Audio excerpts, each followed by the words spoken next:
Oke, masih dengan Profesor Kardus. Tak berjasa, tapi jenius. Bulan. Ya, siapa yang tak tahu dengan bulan?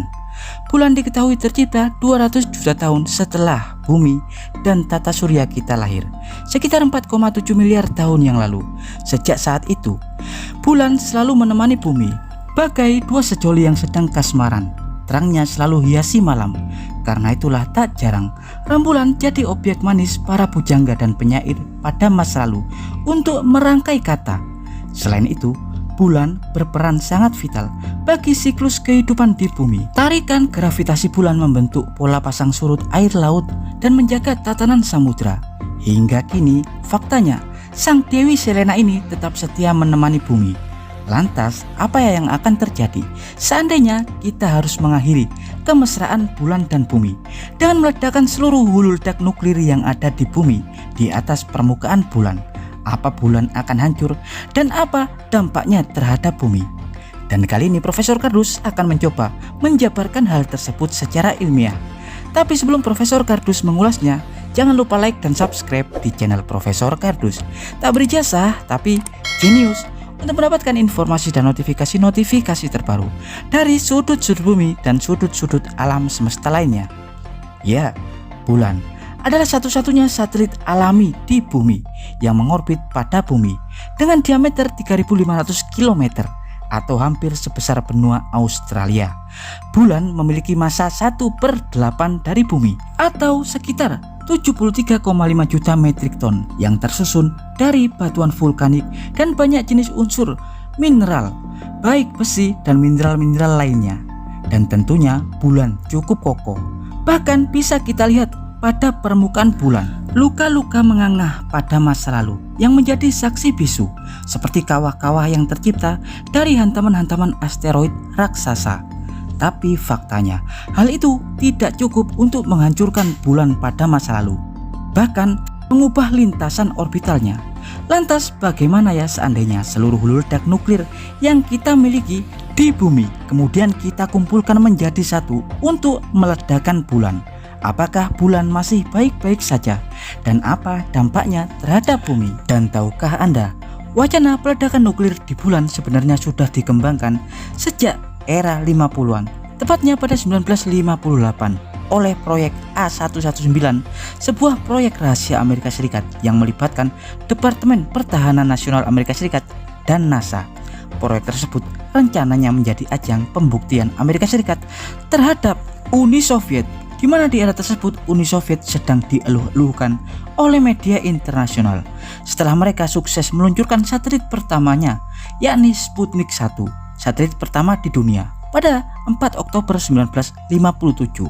Suara-suara sumbang keberhasilan Soviet itulah yang membuat kuping dari Uncle Sam merasa gatal dan panas, hingga muncullah ide yang digagas beberapa ilmuwan dan eksekutif NASA untuk merancang proyek peledakan senjata nuklir di bulan. Dengan waktu peledakan yang pas, mereka berpikir kekuatan ledakan akan dapat disaksikan oleh masyarakat umum dari permukaan bumi. Tapi faktanya proyek tersebut akhirnya dibatalkan setelah menimbang bahwa resiko dan biaya jauh lebih besar daripada manfaat yang didapat. Hingga akhirnya proyek tersebut diganti dengan misi pendaratan astronot di bulan pada proyek Apollo. Tapi bagaimana ya seandainya proyek tersebut kemudian dilanjutkan di masa depan? Terlepas dari besarnya biaya yang akan dikeluarkan untuk mengakomodasi peluncuran seluruh hulu ledak nuklir tersebut hingga sampai ke permukaan bulan. Dan pastinya banyak masalah dan resiko besar yang akan terjadi. Ya, teori dan masalah ini sebenarnya pernah diulas dalam sebuah artikel di Smithsonian Magazine, di mana seperti yang kita ketahui, di dunia ini terdapat 12.705 hulu ledak nuklir aktif segala ukuran, mulai dari 10 kiloton hingga beberapa megaton.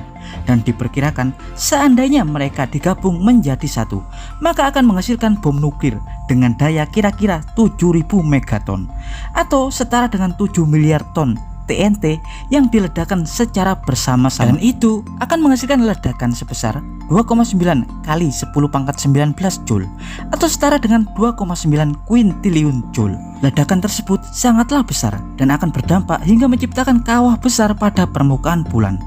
Tapi Anda jangan pernah berpikir ledakan tersebut akan berdampak besar hingga akan mempengaruhi momentum sudut bulan dan kemudian mengubah jalur orbital bulan, apalagi akan menghancurkan bulan. Ya, seandainya bulan bisa tertawa, pasti bulan akan menertawakan Anda. Karena faktanya bulan selain objek yang kokoh juga solid dan bermassa sangat besar, dan pastinya ciptaan Tuhan. Ya, sebagai gambaran, diketahui asteroid dengan diameter 1 km yang bergerak dengan kecepatan 30 km per detik dapat menghasilkan impact energi kinetik dari tumbukan sebesar 140.000 megaton TNT.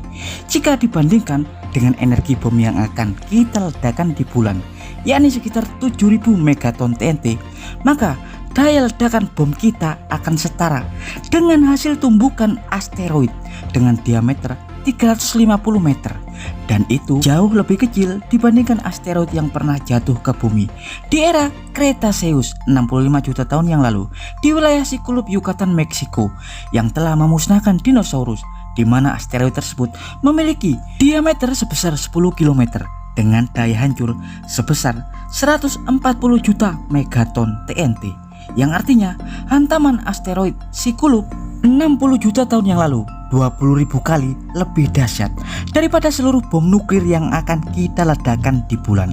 Dan intinya, dengan ledakan sebesar itu, bulan pasti akan sangat baik-baik saja. Meski ledakan tersebut tak akan menyakiti bulan, tapi pengaruh gelombang EMP atau Electromagnetic Pulse yang dihasilkan ledakan nuklir dapat berdampak langsung ke bumi, terutama di orbit.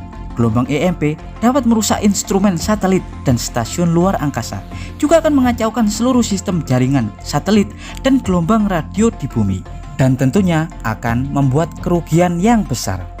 Ya, dan berikut adalah fakta yang bisa Profesor Kardus ulas tentang apa yang terjadi seandainya bulan diledakkan dengan seluruh nuklir yang kita miliki. Profesor Kardus dari permukaan bulan mengabarkan.